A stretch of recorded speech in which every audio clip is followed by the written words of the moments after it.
शरीरे उठविली गेली. काय सांगते बायबल? ती त्याच्या पुनरुत्थानानंतर. बघा, येशूच्या मरणाने कबरा उघडल्या, परंतु प्रभूच्या पुनरुत्थानाने मेलेली लोक जिवंत झाली.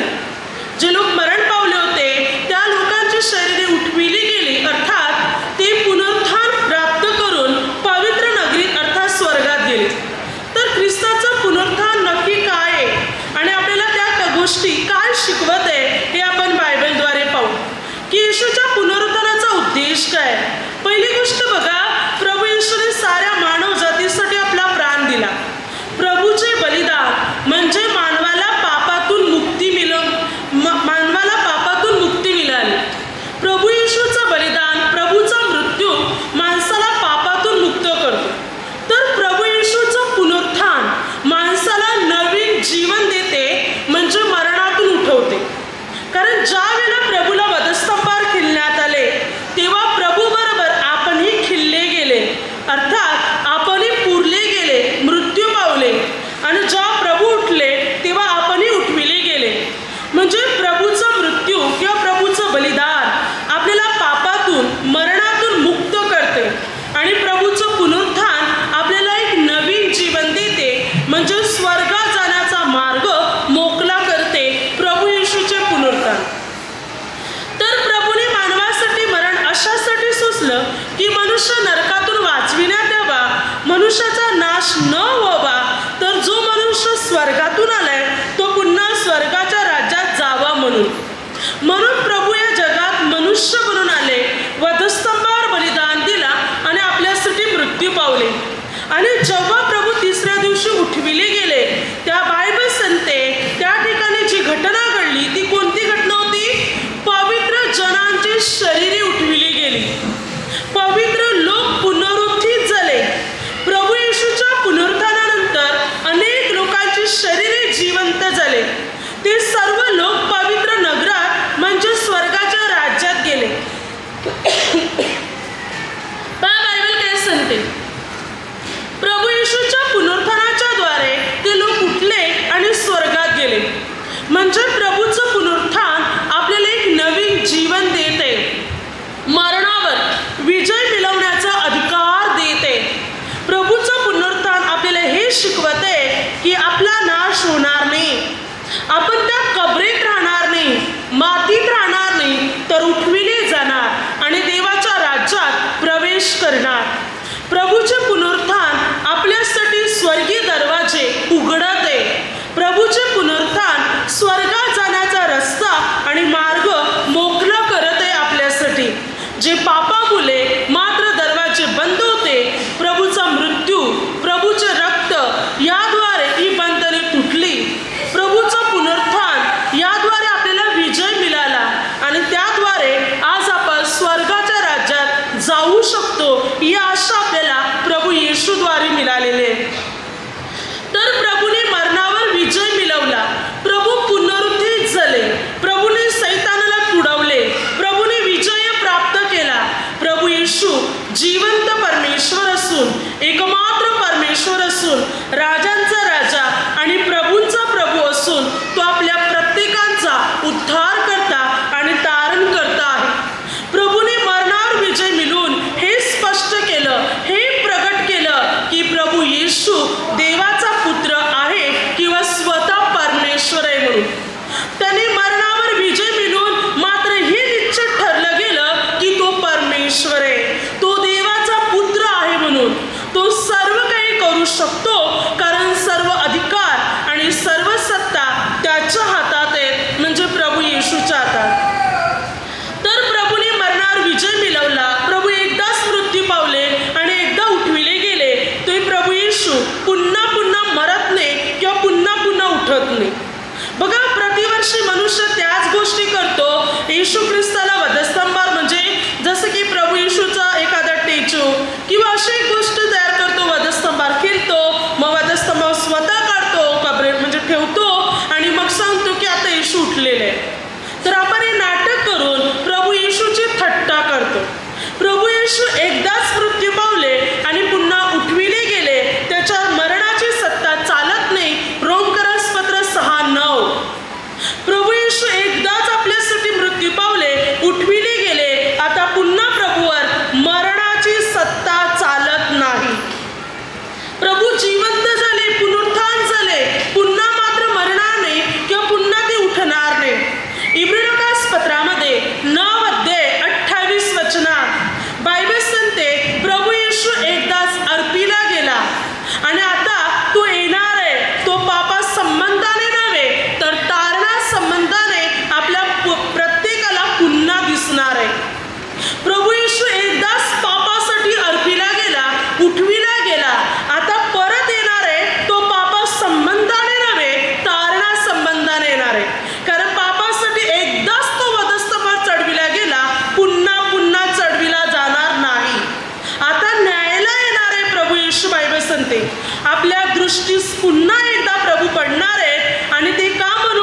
सुरुवात म्हणजे सृष्टीची सुरुवात आणि सृष्टीचं अंत आहे प्रभू येशू. प्रभू येशू सर्वस्व आहे. प्रभू मानवासाठी मानव बनले, मानवासाठी बलिदान झाले, मानवासाठी उठविले गेले आणि आता पुन्हा मानवालाच नेण्यासाठी प्रभू येशू येणार आहे. परंतु प्रभू येशू जिवंत परमेश्वर आहे. लूक 24:5 जेव्हा प्रभूचे शरीर उठविले गेले अर्थात प्रभू पुनरुत्थित झाले त्यावेळी स्त्रिया सकाळी पहाटे उठून प्रभूला सुगंधी द्रव्य लावण्यासाठी कबरेजवळ गेल्या आणि पाहता तर काय ढोण लोटलेली आहे आणि 2 पुरुष म्हणजे 2 देवदूत त्या ठिकाणी आहेत. देवदूताने त्यांना म्हटलं, तुम्ही जीविताचा शोध मेलेल्यामध्ये का करत आहात? पहा, प्रभू येशू उठलेले आणि ते अद्यापर्यंत मेलेल्यामध्ये प्रभूला शोधत होते म्हणून कबरेजवळ गेले होते प्रभूच्या शरीराला सुगंधी द्रव्य लावायला. परंतु प्रभूचे शरीर उठले होते, प्रभू पुनरुत्थित झाले होते. प्रभू आजही जिवंत आहेत. जिवंत परमेश्वर, अनादी कालापासून अनंत काळापर्यंत राहणारे प्रभू येशू. पण आज मनुष्य प्रभूला मेलेल्यामध्ये शोधत आहे. प्रभू उठलेले जिवंत आहेत आणि म्हणून आज आपण जिवंत आहोत आणि आपल्यामध्ये प्रभू येशू कार्य करत आहे. तर तो जिवंत परमेश्वर आहे, तर त्याला जिवंतामध्ये शोधा, मेलेल्यामध्ये शोधू नका, कारण तोच एकमात्र परमेश्वर आहे. तर प्रभूच्या पुनरुत्थानाच्या द्वारे काय काय घडलं का? प्रभूच्या पुनरुत्थानाचा उद्देश काय होता? प्रभूच्या पुनरुत्थानाचा अर्थ काय होता? प्रभूचं पुनरुत्थान काय प्रगट करत आहे ते आपण बायबलद्वारे पाहू. तर वचन काय सांगते पहा. पहिली गोष्ट, प्रभू येशूच्या पुनरुत्थानाचा पहिला उद्देश. वचन सांगते रोमकरास पत्र 1:4. प्रभूच्या पुनरुत्थानाचा पहिला अर्थ आहे की मात्र तो पराक्रमाने देवाचा पुत्र असा निश्चित ठरला गेला. प्रभूचे पुनरुत्थान हे प्रगट करते की तो देवाचा पुत्र आहे, तो परमेश्वर आहे म्हणून. दुसरी गोष्ट, बायबल काय सांगते पहा. प्रभूचं पुनरुत्थान मात्र महाप्रभू येशूमध्ये असलेले सर्व अधिकार. रोमकरास पत्र 8:34. तर दंडाज्ञा करणारा कोण? जो मेला इतकेच नाही तर मेलेल्यातून उठला आहे तो, आणि तो मध्यस्थी करत आहे. दंडाज्ञा करणारा किंवा ठरविणारा कोण? प्रभू येशू, कारण तो मरण पावला आणि पुन्हा उठविला गेला. त्यामुळे सर्व अधिकार प्रभू येशूच्या हातात आहेत. कारण प्रभूने मरणावर विजय मिळवला, प्रभू पुनरुत्थित झाले म्हणून दंडाज्ञा शिक्षा करणाराही तो आहे, नीतिमान ठरविणाराही तोच आहे आणि आपल्यासाठी मध्यस्थी करणाराही तोच आहे. कारण सर्व अधिकार प्रभू येशूच्या हातामध्ये. प्रभूने मरणावर विजय मिळवून सर्व अधिकार प्राप्त केले म्हणून प्रभूचं पुनरुत्थान आपल्याला एक नवीन जीवन देते. पेत्राचे पहिले पत्र 1:3-5. बायबल सांगते पित्याने प्रभू येशूला मरणातून उठून त्याच्याद्वारे आपल्या प्रत्येकाला नव्याने जन्म दिलेला आहे. काय सांगते बच्चा? पुन्हा जन्म दिला म्हणजे प्रभू येशूचं पुनरुत्थान आपल्या प्रत्येकाला पुन्हा एकदा नवीन जन्म देते. पापाद्वारे किंवा वाईटाद्वारे, चुकीच्या कर्माद्वारे आपण ख्रिस्तामध्ये मरण पावले आणि पुरले गेले जेव्हा येशू ख्रिस्ताला वधस्तंभावर केले. हे पापाचं शरीर, पापाचं जीवन मृत्यू पावले, पुरले गेले. पण ख्रिस्ताच्या पुनरुत्थानाच्या द्वारे आपण पुन्हा उठविले गेले. नवीकरण, नवा जन्म आपल्याला येशूच्या पुनरुत्थानाच्या द्वारे मिळाला. म्हणजे प्रभू येशूचं पुनरुत्थान आपल्या प्रत्येकाला एक नवीन जन्म देते, मरणातून आपल्याला बाहेर काढत आहे. याचा अर्थ आपल्याला स्वर्ग देते प्रभू येशूचे पुनरुत्थान. पुढे बायबल सांगते पेत्राचे पहिले पत्र 3:21. येशू ख्रिस्ताच्या पुनरुत्थानाच्या द्वारे आपले तारण होत आहे. प्रभू येशूचे पुनरुत्थान आपलं तारण करत आहे, आपला उद्धार करत आहे, आपली बंधने तोडत आहे, आपल्याला जीवन आणि शांती प्राप्त करून देते. प्रभू येशूचे पुनरुत्थान जे आपलं तारण करत आहे आणि आपली बंधने तोडत आहे. ख्रिस्ताच्या पुनरुत्थानाच्या द्वारे आपली सारी बंधने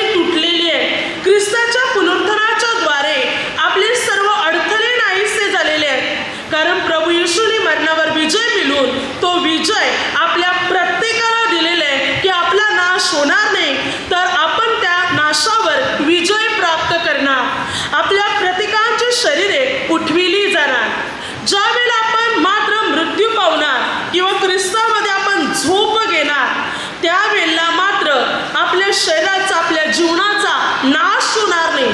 तर जेव्हा प्रभू येशू येणार ते आपण उठविले जाणार. जे जिवंत आहेत तेही प्रभू बरोबर त्याच्या राज्यात जातील आणि जे प्रभूमध्ये मेलेले आहेत तेही उठविले जातील, पुनरुत्थान प्राप्त करतील आणि स्वर्गाच्या राज्यामध्ये मात्र ते प्रवेश करतील. ख्रिस्ताच्या पुनरुत्थानाच्या द्वारे आपल्या प्रत्येकाला पुन्हा एकदा नवीन जन्म मिळालेला आहे, ज्याद्वारे आपण देवाच्या राज्यात जाऊ शकणार. तर ख्रिस्त मरणातून उठलेला आहे, तो पुनरुत्थित झालेला आहे. त्याला मेलेल्यामध्ये शोधू नका, कारण तो जिवंत परमेश्वर आहे, तो एकमात्र परमेश्वर आहे आणि पहिला मेलेल्यातून उठलेला प्रभू येशूच आहे. प्रभू मरणात उठले, त्यामुळे मात्र ही संधी पवित्र जनांना मिळाली, कारण पहिला मेलेल्यातून उठलेला प्रभू येशू आहे. त्या अगोदर मृतातून उठलेला, पुनरुत्थान प्राप्त केलेला दुसरा कोणी पण नाही. Hallelujah, hallelujah. काय संधी पहा वचन, वचन संधी करिंदकरास पहिले पत्र 15:20-23 वचना. प्रथम मृतातून, मरणातून उठलेला प्रभू येशू आहे. तो मरणातून पहिला उठला गेला आणि त्याद्वारे आपल्या प्रत्येकाला संधी मिळाली की आपण पण उठणार आहोत, आपणही त्याच्याबरोबर स्वर्गीय राज्यात जाणार आहोत. आपल्या प्रत्येकानं पुनरुत्थान प्राप्त होणार आहे. पुढे म्हणजे संधी प्रकटीकरण 1:5. विश्वासनीय साक्षी म्हणजे प्रभू येशू मेलेल्यातून प्रथम जन्मलेला, म्हणजे प्रथम उठलेला. मृतातून पहिला उठला तो प्रभू येशू. तोपर्यंत मरणातून कोणी उठला नव्हता. आता आपण सांगणार की मात्र जसे की मेले लोक, आता एलिया संदेष्टाच्या वेळी विधवा स्त्रीचा मेलेला मुलगा जिवंत झाला, किंवा मात्र आपण नव्या करारात पाहतो लाजर मेला होता, लाजर जिवंत झाला, याईराची कन्या, विधवेचा मुलगा, किंवा इतर अनेक काही गोष्टी, किंवा अलिशा संदेष्टाच्या द्वारे सुनेमा कर्णीचा मुलगा जिवंत झाला. आता आपण सांगणार ते मेलेल्यातून उठले. हे दैहिक मरण होतं आणि त्याच्यामध्ये ते उठले गेले, म्हणजे मृत्यू पावले आणि उठविले गेले देवाच्या सेवकाच्या द्वारे किंवा देवाच्या वचनाच्या द्वारे त्यांना जीवन मिळालं. पण हे जे पुनरुत्थान आहे येशू ख्रिस्ताचं, जसे की बघा प्रभू येशूला वधस्तंभावर केले, प्रभू मृत्यू पावले आणि तिसऱ्या दिवशी उठले.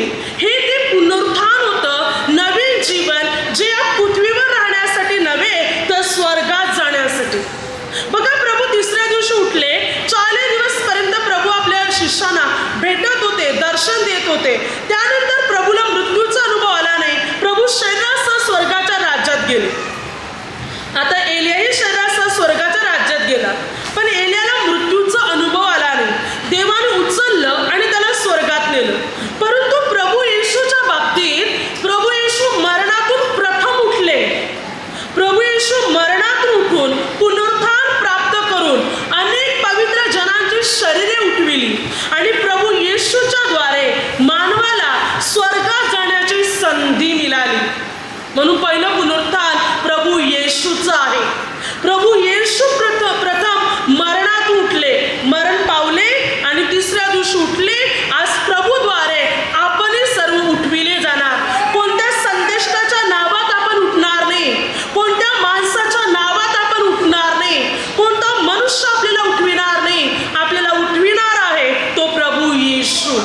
आपल्याला स्वर्गात नेणार आहे तो प्रभू येशू आहे आणि तोच आपल्याला देवाच्या राज्यामध्ये घेऊन जाणार आहे. म्हणून प्रथम मरणातून उठलेला प्रभू येशू आहे. बायबल काही संधी पहा, वचन संधी कलसीकरास पत्र 1:18 वचना. तो आधी मृतातून प्रथम जन्मलेला आहे, म्हणून त्यालाच प्राधान्य मिळालं पाहिजे. आधी मृतातून जन्मलेला प्रभू येशू आहे, म्हणून प्रभूलाच प्राधान्य, महत्व, किंमत, उत्तम स्थान, श्रेष्ठ स्थान फक्त प्रभू येशूला मिळालं पाहिजे, कारण तोच प्रथम मृतातून उठलेला आहे. बायबल सांगते, वचन सांगते प्रेषित 26:23, मेलेल्यातून उठविल्यापैकी पहिले होऊन आमच्या लोकास व परराष्ट्रीयास प्रकाश प्रगट करावा. कोण काय म्हणतो? प्रभू येशू प्रथम मेलेल्यातून उठून त्याने संपूर्ण इस्रायल, यहुदी लोक आणि परराष्ट्रीयांना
त्यावेळी बायबल काय सांगते पहा, जे पहारेकरी प्रभू वर देखरेख करत होते 11 ते 15 वचनापर्यंत वचन सांगते की मात्र जे पहारेकरी, जे शिपाई त्या कबरेजवळ, ज्या कबरेमध्ये प्रभू येशूचे शरीर ठेवले होते, धूळ लावली होती, आणि ते शिपाई, ते पहारेकरी त्या कबरेजवळ होते. जेव्हा प्रभूचे पुनरुत्थान झाले, म्हणजे प्रभू जिवंत झाले, कारण त्यावेळी मोठा भूमिकंप झाला आणि प्रभू मात्र तिथे वचन काय सांगते पहा, मोठा भूमिकंप झाला, कारण प्रभूचा दूत स्वर्गातून उतरला आणि त्याने येऊन दोन एकीकडे लोटले आणि देवर तो बसला. त्याचे रूप विजेसारखे होते व त्याचे वस्त्र बर्फासारखे शुभ्र होते. आता प्रभू येशू जेव्हा पुनरुत्थित झाले तेव्हा मात्र देवदूत, त्या भूमिकंप झाला, देवदूत आला, त्याने धोंड लोटली आणि तिथे त्या धोंडीवर जाऊन मात्र हा देवदूत बसला. मग स्त्रिया तिकडे आल्या. तर हा जो प्रकार तिथे घडला होता, म्हणजे प्रभूचे पुनरुत्थान किंवा भूमिकंप किंवा धोंड लोटली गेली किंवा देवदूत तिथे आला, हा संपूर्ण प्रकार तिथे असलेल्या पहारेकऱ्यांनी पाहिला होता. हालेलुया. त्या शिपायाने हा संपूर्ण प्रकार पाहिला होता. म्हणून 11 ते 15, 28 अध्यायामध्ये 11 ते 15 वचन सांगते की या पहारेकराने, शिपायाने जाऊन मुख्य याजकांना ही बातमी कळवली की प्रभू येशू उठलेले आहेत म्हणून. तेव्हा प्रमुख याजकाने काय केलं, मुख्य याजकाने काय केलं, याजकाने त्यांना पैसे दिले. कोणाला? हे जे पहारेकरी शिपाई जे होते त्यांना पैसे दिले आणि पैसे देऊन म्हटलं की मात्र तुम्ही असं सांगा की आम्ही झोपेत असताना त्याचे शिष्य आले आणि त्याचं शरीर चोरी करून घेऊन गेले. ही गोष्ट पिलाताच्या, म्हणजे सुभेदाराच्या कानावर गेली, म्हणजे आम्ही त्यांची समजूत घालू आणि तुम्हाला निर्धास्त सोडू. आता बघा, मुख्य याजक पण घाबरले, कारण प्रभू येशूने काय म्हटलं होतं, मी तिसऱ्या दिवशी उठेन, कारण मी देवाचा पुत्र आहे. आता ही गोष्ट एकदम पूर्णरित्या स्पष्ट झाली होती. मुख्य याजकांना भीती वाटली. जे मंदिराचे धर्म पुढारी होते, जे मंदिराचे शिक्षक होते, की येशू तर आता उठलेले, आता आमची फजिती होणार आणि प्रभू येशूचा विजय होणार, म्हणून ते घाबरले आणि बातमी त्याने गुप्त ठेवली. प्रभू येशू जिवंत झाल्यात, उठल्यात, ही बातमी त्याने गुप्त ठेवली मुख्य याजकाने, जे मंदिराचे पुढारी होते. आणि ही बातमी गुप्त ठेवण्यात आली. शिपायांना पैसे दिले तेव्हा त्यांची पण तोंडे बंद झाली आणि ही अफवा संपूर्ण इस्रायलात, यहुदात पसरविण्यात आली की त्याचे शरीर चोरी करून नेले. प्रभू येशू उठला आहे ही बातमी गुपित ठेवली आणि या गोष्टीमुळे आज इस्रायलमध्ये, यहुदी लोकांमध्ये हेच मानतात की येशू उठला नाही. हालेलुया. याचं कारण काय आहे? कोण आहे? मुख्य याजक, धर्म पुढारी, मंदिराचे अधिकारी. येशू जिवंत आहे हे गाजवण्याऐवजी तो मरणातून उठलेला आहे हे स्पष्ट झाले. त्याने म्हटल्याप्रमाणे उठलेले आहे हे सत्य लोकांना सांगण्याऐवजी उलट येशू मरणातून उठला नाही, त्याचं शरीर चोरी करून नेलं, ही बातमी कळवल्यामुळे आज अनेक लोक प्रभू येशूवर विश्वास ठेवू शकत नाही. हालेलुया. आज अनेक लोक तेच म्हणतात, येशू मेलेले, थोडं उठलेले, थोडं तो जिवंत झालेला आहे. आज अनेक लोक मांडण्यासाठी तयार मिळत नाही. याचं कारण आहे मंदिराचा धर्म पुढारी, हे मुख्य याजक. या लोकांनी प्रभूची सुवार्ता गाजविण्याऐवजी ती सुवार्ता दाबून ठेवली. आज तेच तर अनेक ठिकाणी चालू आहे. ख्रिस्त जिवंत परमेश्वर आहे, तो नेण्यासाठी येणार आहे. त्यासाठी प्रत्येक जण आपली तयारी करा, जागृत राहा, पवित्र बना, त्याची सेवा करा. ही सुवार्ता गाजविण्याऐवजी येशू ख्रिस्ताला अजूनही मेलेल्यामध्ये शोधत आहे. हालेलुया. अजूनही सुवार्ता गाजविली जात नाही, सुवार्ता दाबून ठेवण्यात आलेली आहे. आता येशू येणार आहे लोकांना सांगण्याऐवजी अद्यापही अनेक लोक सण, वार, मोज, मजा, खाणे पिणे याच्यातच गुंतून राहिलेले आहेत. अद्यापर्यंत सुवार्ता गाजवित नाही. सत्य कळालेले आहे, सत्य समजलेले आहे, तरी सांगायला तयार नाही, दाबून ठेवलेले आहे. हालेलुया. आणि जे सत्य दाबून ठेवतात त्याच्यावर देवाचा क्रोध वरून होईल. त्यांचा तर नाश ठरले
जे पुनरुत्थान मानत नाही. Hallelujah, hallelujah. वचन काय सांगते पहा, प्रेषितांचे कृत्य 26:8 पौल म्हणतो, देव मेलेल्यांना उठवितो हे तुम्हापैकी कित्येकास अविश्वसनीय का वाटावे. काय म्हणतो पौल? देव मेलेल्यातून लोकांना उठवितो हे कित्येक लोकांना अविश्वसनीय का वाटावे. म्हणजे अनेकांचा विश्वास पटत नाही की खरोखर मेलेले उठविले जाणार आहेत का, खरोखर पुनरुत्थान आहे का, आपण कबरेतून बाहेर उतरतील का, स्वर्गाच्या राज्यात जातील का. आज अनेकांना या बाबतीत शंका निर्माण झालेली आहे. कारण ही गोष्ट कोणामध्ये होती? बायबल काय सांगते पहा, वचन सांगते की या बाबतीत अनेक लोक ही शंका बाळगत आहेत की पुनरुत्थान नाही. जसं प्रेषितांचे कृत्य 23:7-8 सदुकी म्हणतात की मेलेल्याचे पुनरुत्थान नाही आणि आत्मा पण नाही. सदुकीचा एक पंथ आहे आणि सदुकी लोक असे मानतात की आत्मा पण नाही आणि मात्र मेलेल्याचे पुनरुत्थान पण नाही. वचन काय सांगते पहा, हालेलुया. लूक 20:27 पुनरुत्थान नाही असे म्हणणारे अनेक सदुकी होते आणि मात्र त्याने प्रभूला प्रश्न केला की मात्र एक आमच्यामध्ये एक असा मनुष्य होता, त्याचं लग्न झालं पण तो मरण पावला. त्याच्यानंतर त्याच्या बायकोचं लग्न त्याच्या भावाबरोबर झालं, तोही संतती नव्हता, तोही मेला. मग तिसरा, चौथा, पाचवा असे 7 जणांबरोबर तिचं लग्न झालं होतं आणि 7 जण मेले. शेवटी ती त्याची बायको पण मेली. तर पुनरुत्थानाच्या समयी ती कोणाची बायको होईल? कारण सदुकी लोक पुनरुत्थान मानत नाही. लूक 20:27-40 म्हणून त्याने हा प्रश्न प्रभूला विचारला. ते पुनरुत्थान मानत नाही, मग त्याने म्हटलं की ती स्त्री 7 जणांची बायको झाली होती, मग पुनरुत्थानानंतर ती नक्की कोणाची बायको होईल? त्या प्रभू येशूने म्हटलं की मात्र पुनरुत्थान पावल्यामुळे ते देवाचे पुत्र आहेत, ते देवाचे दूत आहे. पुनरुत्थान झाल्यानंतर कोणी लग्न करून घेत नाही, कोणी लग्न करून देत नाही, कोणी कोणाची बायको नाही, कोणी कोणाचा नवरा नाही, तर ते देवाची मुलं आहेत, ते देवाचे दूत आहेत. हालेलुया. त्या सदुकी लोकांची तोंडे बंद झाली. हालेलुया. आज अनेक लोक पुनरुत्थान नाही असं मानत आहे.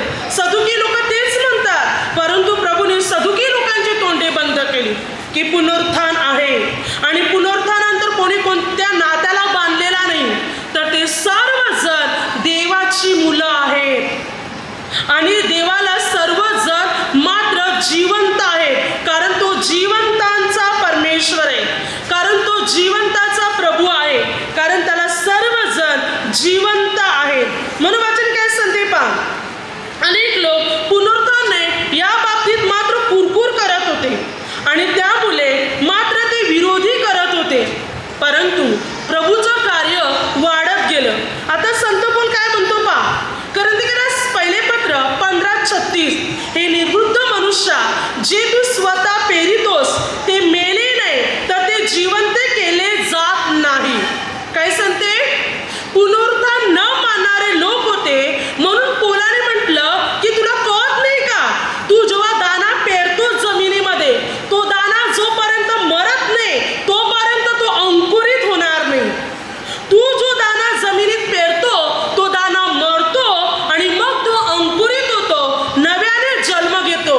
तसंच मनुष्यच आहे, तो ख्रिस्तामध्ये मृत्यू पावल्याने पुन्हा उठविला जाणार, तो नव्याने अंकुरित होणार, तो नव्याने जिवंत होणार, पुनरुत्थान प्राप्त करणार. ही गोष्ट पौलाने तिथे असलेल्या लोकांना स्पष्टरित्या सांगितली की पुनरुत्थान आहे म्हणून. पुढे वचन काय सांगते पहा, कोरिन्थीकरास पहिले पत्र 15-45 पहिला मनुष्य आदाम जो जिवंत करणारा प्राणी होता, पण शेवटला आदाम जिवंत करणारा आत्मा असा झाला.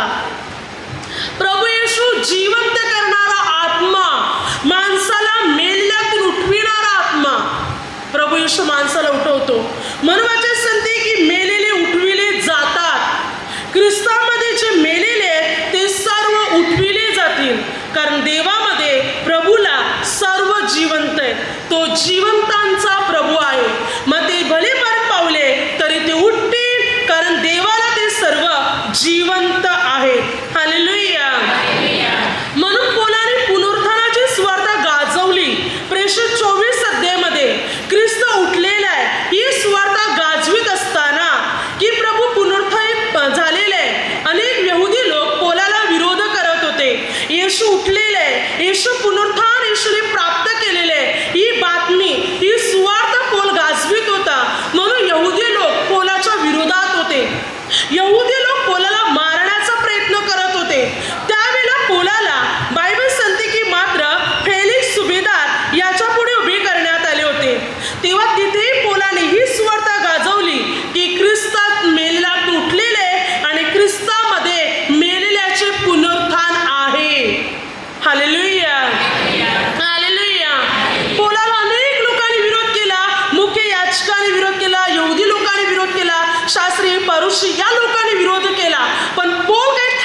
सृष्टीतल्या अनेक वस्तूची माहिती होती, अनेक गोष्टीची त्यांना माहिती होती.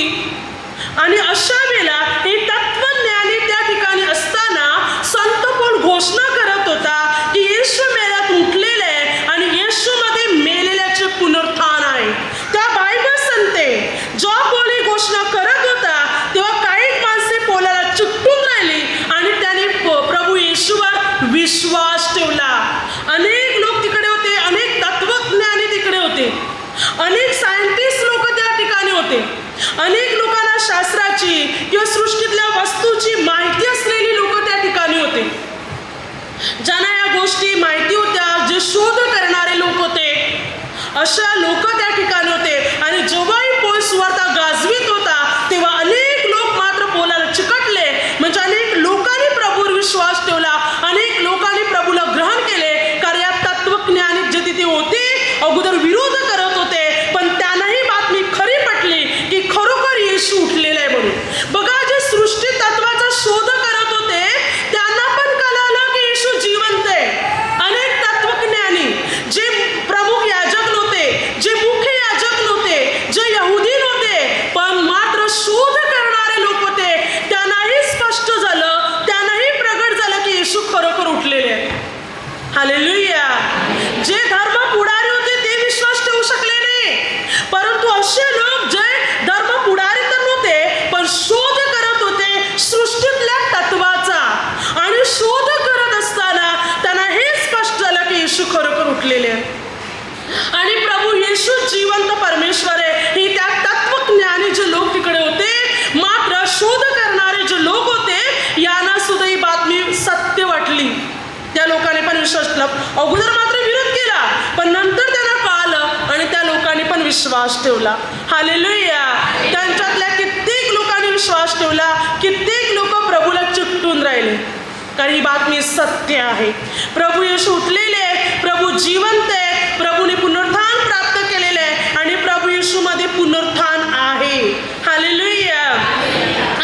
जसं की बघा प्रेषण 7:54-60 बायबल सांगते ज्या वेळेला स्तेफन प्रभू येशूची सुवार्ता देत होता आणि प्रभूविषयी सांगत असताना मात्र त्याने आकाशाकडे पाहिलं, तेव्हा आकाश उघडलेलं आणि देवपित्याच्या उजव्या हाती प्रभू येशू उभे असलेले आणि देवपित्याचं तेज या स्तेफनला दिसलं. तेव्हा स्तेफनने तिथे असलेल्या लोकांना म्हटलं, पहा, आकाश उघडलेलं आहे आणि देवपित्याचे तेज आणि देवपित्याच्या उजव्या हाती मला प्रभू येशू दिसत आहे. तेव्हा तिथे असलेले यहुदी लोक दातोट खाऊ लागले. स्तेफनवर त्याने दगडमार केला. स्तेफनला त्याने दगडमार केला आणि स्तेफन मरणाच्या स्थितीत असताना बघा स्तेफन म्हणत आहे प्रभू येशू पित्याच्या उजवीकडे, म्हणजे तो जिवंत परमेश्वर आहे. मरणात उठलेली बातमी त्या ठिकाणी त्याला दिली, पण यहुदी लोकांना पटली नाही. ते उलट विरोध करू लागले आणि त्याने स्तेफनला दगडमार केला. पण मरणाच्या शेवटच्या घटकेत असताना स्तेफन अशी प्रार्थना केली, प्रभू या लोकांचे पाप यांच्या माती मोजू नको. त्याने आपला आत्मा प्रभूच्या हातात समर्पण केला आणि बायबल सांगते तो झोपी गेला. स्तेफनला मरणाचा अनुभव आला नाही. स्तेफन झोपी गेला, अर्थात मरणातून उठविला गेला.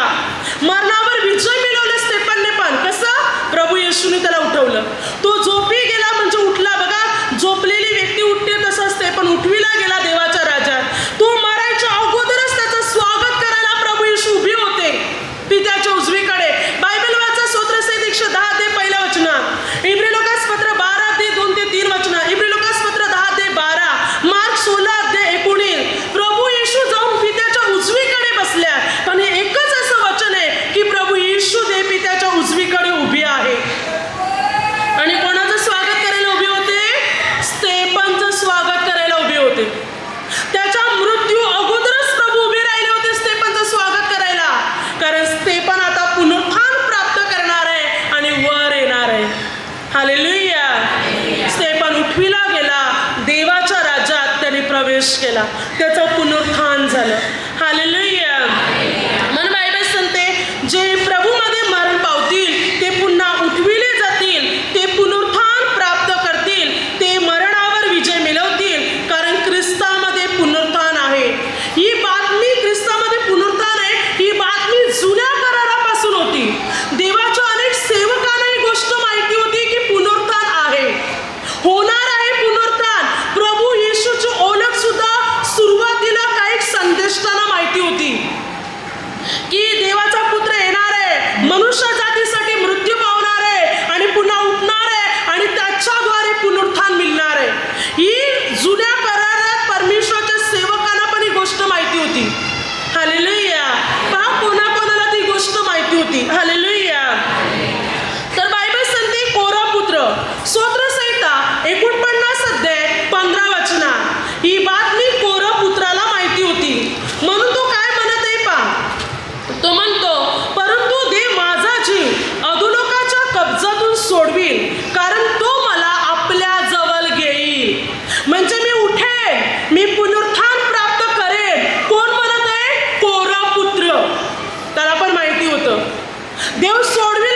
मी उठेन, मी पुनरुत्थान प्राप्त करेन, मी जिवंत होईन, देहविरहित मी देवाला पाहीन, मी देवाच्या राज्यात जाईन. ही बातमी योबाला पण माहिती होती. यशाया 26 अध्याय बायबल काय सांगते पहा 19 वचनामध्ये ही बातमी यशाया संदेष्टाला पण माहिती होती. म्हणून यशाया संदेष्टा म्हणतो, तुझे मृत्यू जिवंत होतील, माझ्या लोकांची प्रेते उठतील, मातीस मिळालेल्या जागृत व्हा, गजर करा, कारण तुझवरील दहीवर हे प्रभातीचे जीवनदायी दहीवर आहे, भूमी प्रेते बाहेर टाकील, मृत्यू जिवंत होतील, पुनरुत्थित होतील, मेलेली लोक उठतील. ही बातमी यशाया संदेष्टाला पण माहिती होती. हालेलुया. पुढे दानिएल 12 अध्याय 2 आणि 13 दानिएलला पण म्हटलं, जा आता आराम कर, कारण तू उठणार आहेस.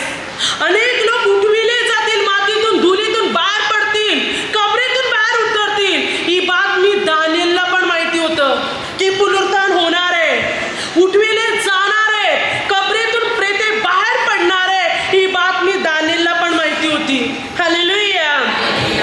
आणि खरोखर ज्या वेळेला प्रभू येशूने प्राण सोडला आणि प्रभू मृत्यू पावल्यानंतर जेव्हा प्रभू उठले, पुनरुत्थित झाले, तेव्हा या सर्व पवित्र जनांची शरीरे उठविली गेले. जे अब्रामाच्या काळापासून प्रभू येशूपर्यंत जितके पवित्र जन मरण पावले होते, मृत्यू पावले होते, त्या सर्वांच्या कबरा उघडल्या. ते सर्व जिवंत झाले. मग त्याच्यामध्ये असलेले देवाचे सेवक, संदेष्टे, धार्मिक लोक, या सर्वांची प्रेती बाहेर पडली, या सर्वांची शरीरे उठविली गेली आणि ते देवाच्या राज्यात गेले. हे सर्व संदेष्ट होते. मग तो यशा असू दे, योब असू दे, कोरपुत्र असू दे, दावीद असू दे, कोणी सर्व देवाच्या राज्यात गेले. स्वर्गीय राज्यामध्ये त्याने प्रवेश केला, कारण त्यांना माहिती होतं पुनरुत्थान आहे. कबरेतून प्रेते बाहेर पडतील, उठविली जातील आणि येशू ख्रिस्ताच्या पुनरुत्थानाच्या द्वारे या सर्वांना पुनरुत्थान मिळालं. तर आपल्याला पण पुनरुत्थान आहे. आपली प्रेते जरी मृत्यू पावली तरी उठविले जाणार, जिवंत असले प्रभू येईपर्यंत तर त्याच्याबरोबर त्याच्या राज्यात जाणार. पण ख्रिस्तामध्ये पुनरुत्थान आहेच. हालेलुया. हालेलुया. आपण सर्वजण उठविले जाणार आहोत आणि ख्रिस्ताच्या राज्यामध्ये आपण सर्वजण पोचणार आहोत. योहान 5 अध्याय 25 आणि 29 वचनात देवाच्या पुत्राची वाणी ऐकतील आणि जे ऐकतील ते पुनरुत्थित होतील. आणि अशा प्रकारे मात्र प्रभू येशूने जेव्हा प्राण सोडला, त्या मेलेल्या लोकांची शरीरे उठविली गेले, ते जिवंत झाले. प्रभूने प्राण सोडला, प्रभू जिवंत झाले, पुनरुत्थान प्राप्त केलं, तेव्हा अनेकांची शरीरे उठविली गेली. म्हणून प्रभूमध्ये पुनरुत्थान आहे, प्रभूमध्ये जीवन आहे. आज जर आपण प्रभूच्या मार्गात चालणार, त्याच्या वचनात चालणार, तर आपल्याला जीवन मिळणार. आणि हे जीवन आहे अनंत कालाचं जीवन. ज्या जीवनात दुःख नाही, पीडा नाही, अश्रू नाही, वेदना नाही, निराशा नाही, काहीच नाही, सुख, आनंद, शांती, समाधान, प्रेम, सर्व चांगल्या गोष्टी आहेत, असं जीवन स्वर्गीय. पुनरुत्थित जीवन म्हणजे स्वर्गाचं जीवन, अनंत कालाचं जीवन आहे, जिथे फक्त आनंदी आनंद आहे. अशा राज्यात, अशा स्वर्गात प्रभू येशू आपल्याला नेणार आहे. आणि त्यासाठी आता आपल्याला तयारी करायची आहे. आपल्या पुनरुत्थानासाठी, आपल्याला देवाच्या राज्यात जाण्यासाठी तयारी करायची आहे. की मला प्रभूसाठी झटलं पाहिजे, मी प्रभूची सेवा केली पाहिजे, प्रभूचं काम केलं पाहिजे. तो जिवंत परमेश्वर आहे, तो मेलेला नाही, तो परमेश्वर आहे, तो देवाचा पुत्र आहे. आणि आता मला त्याच्यासाठी झटायचं आहे, मला त्याची सेवा, त्याचं काम करायचं आहे. नवीन जीवनात वचन काय सांगते, रोमकरासपत्र 6-4 ख्रिस्त मरण पावला, उठला, त्याद्वारे आपणही उठविले गेलेले आहोत. तर आता नवीन प्रकारच्या जीवनात आपण चालले पाहिजे. अगोदर पापी जीवनात चालत होते, आता पापी जीवनात नाही, नवीन प्रकारच्या जीवनात चालायचं आहे आपल्याला, ख्रिस्तामध्ये नवीन बनून. रोमकरासपत्रामध्ये 7 अध्यायमध्ये 7:6 आता ख्रिस्तामध्ये आपण उठविले गेलेले आहोत, तर आता आत्म्याच्या न्याविनाने आपल्याला सेवा करायची आहे. जो आपल्यासाठी मृत्यू पावला, पुन्हा उठविला गेला प्रभू, ज्याच्यात आपण उठविले गेलेले आहोत, तर आता एक ख्रिस्तामध्ये न्याविनाने सेवा करायची आहे, नवीनपणाने देवाचं काम करायचं आहे. आपल्याला देवाची सेवा करायची आहे, त्याची सुवार्ता आपल्याला गाजवायची. तो महान परमेश्वर आहे, जिवंत परमेश्वर आहे, तो राजांचा राजा आणि प्रभूंचा प्रभू आहे. त्याच्यासाठी आपलं जीवन अर्पण करा आणि त्याच्यामध्ये जीवन जगा. प्रतिवर्षी हे